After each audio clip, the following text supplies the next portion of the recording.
நூற்றாண்டில் தமிழ்நாட்டின் சிவகங்கை பகுதியை ஆட்சி செய்த ராணி ஆவார். இவரே பிரிட்டிஷ் கிழக்கிந்திய கம்பெனியை எதிர்த்து போரிட்ட முதல் பெண் விடுதலை போராட்ட வீராங்கனை ஆவார்.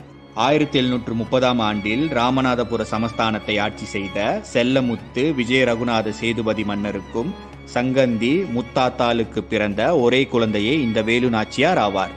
ஒரே குழந்தை என்பதால் இவர் ஆண் வாரிசு போல வளர்க்கப்பட்டார்.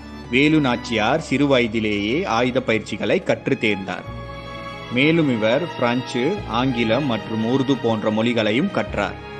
வேலு நாச்சியார் 1746ஆம் ஆண்டில் சிவகங்கை சீமை மன்னரான முத்துவடுகநாத தேவரை மணந்து கொண்டார். இவர்களுக்கு வெள்ளச்சி நாச்சியார் என்ற பெண் குழந்தை பிறந்தது. 1780ஆம் ஆண்டில் தமிழகத்தில் நுழைந்த பிரிட்டிஷ் கிழக்கிந்திய கம்பெனிக்கும் வேலு நாச்சியாரின் கணவர் சிவகங்கை சீமையின் மன்னரான முத்துவடுகநாத தேவருக்கும் சண்டை நடந்தது. பிரிட்டிஷ் கிழக்கிந்திய கம்பெனி